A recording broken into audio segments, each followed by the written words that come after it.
ఉంది. ఆ ఎన్నికల్లో 2014 ఎన్నికల్లో ఇదే పెద్ద మనిషి చంద్రబాబు నాయుడు గారు రైతులను, పొదుపు సంఘాల అక్క చెల్లెమ్మలను ఈ 2 ఉదాహరణలు నేను చెబుతాను. ఏ రకంగా ఆయన మాటలు నమ్మి, ఏ రకంగా రైతన్నలు, ఏ రకంగా అక్క చెల్లెమ్మలు తన మాటలు నమ్మి తనకు ఓటు వేస్తే ఆ తర్వాత ఏ రకంగా రైతన్నలు నష్టపోయారు, ఆ తర్వాత ఏ రకంగా నా అక్క చెల్లెమ్మలు నష్టపోయారు అన్న 2 ఉదాహరణలు మీ అందరి సమక్షంలో ఈరోజు ఉంచుతాను.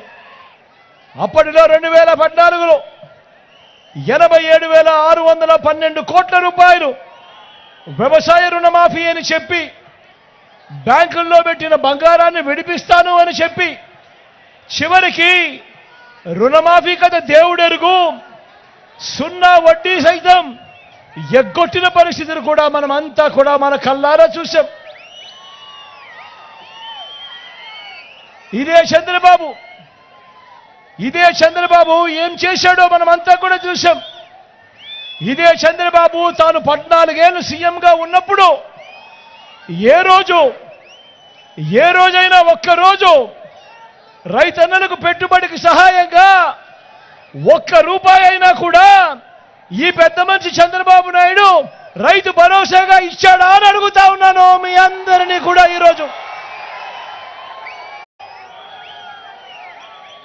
మరి ఇప్పుడు ఎన్నికలు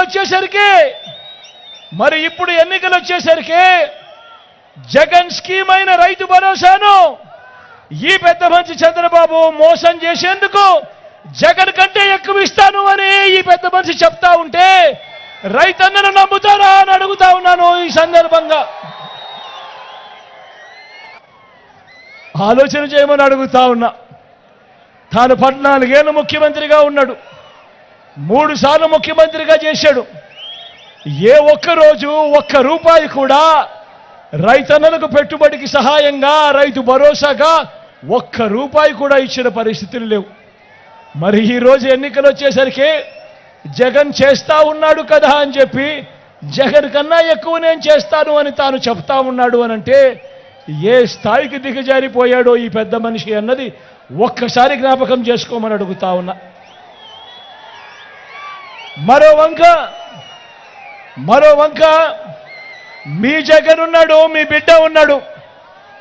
మీ జగను, మీ బిడ్డ ఈ 58 నెలల కాలంలో గతంలో ఎప్పుడూ చూడని విధంగా, ఎప్పుడూ జరగని విధంగా మీ బిడ్డ రైతు భరోసాగా, రైతన్న కష్టాలు చూసిన మీ బిడ్డ రైతు భరోసాగా, రైతన్నకు పెట్టుబడికి సహాయంగా, రైతు భరోసాగా మీ బిడ్డ ₹12,500 4 సంవత్సరాల పాటు ప్రతి రైతన్నకు ₹50,000 ఇస్తానని మీ బిడ్డ ఎన్నికలప్పుడు చెప్పాడు.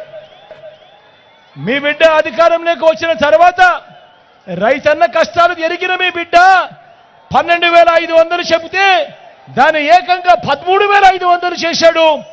4 ఏళ్ళు చెబితే మీ బిడ్డ దాన్ని 5 సంవత్సరాలు చేశాడు. చేసి 50,000 ఇస్తానని చెప్పిన మీ బిడ్డ ఏకంగా 67,500 ఇచ్చాడు ఈ 5 సంవత్సరాలలో.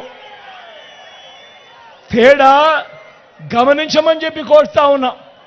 ఒకవైపున చంద్రబాబు ఉన్నాడు, తాను ఇస్తానన్న రైతుల రుణమాఫీ ఎగ్గొట్టాడు, సున్నా వడ్డీని ఎగ్గొట్టాడు, బ్యాంకుల్లో పెట్టిన బంగారాన్ని విడిపిస్తానన్న మాటను ఎగ్గొట్టాడు, రైతులను రోడ్డు పాలు చేశాడు.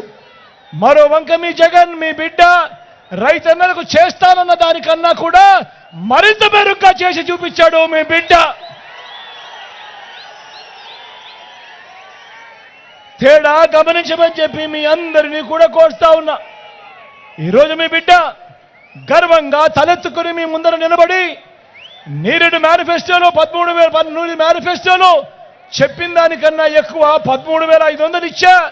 ఈసారి ఈ 5 సంవత్సరాలకు ₹16,000 ప్రతి రైతన్నకు ఇస్తాను, 5 సంవత్సరాలలో ₹80,000 రైతన్నకు ఇస్తాను అని మీ బిడ్డ నిబద్ధతతో, చిత్తశుద్ధితో, ధైర్యంగా మీ ముందుకొచ్చి నిలబడి ఫలానిది చేశాను, ఫలానిది ఇంకా గొప్పగా చేయబోతాను అని నిబద్ధతతో చెప్తా ఉన్నాడు మీ బిడ్డ.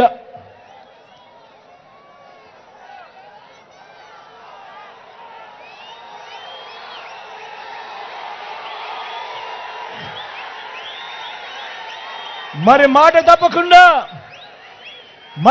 తప్పకుండా ఖచ్చితంగా ఇచ్చే మీ జగన్ను నమ్మాలా, లేక ఇస్తానని మోసం చేసే చంద్రబాబు నాయుడు నమ్మాలా అని అడుగుతా ఉన్నాను ఈ సందర్భంగా.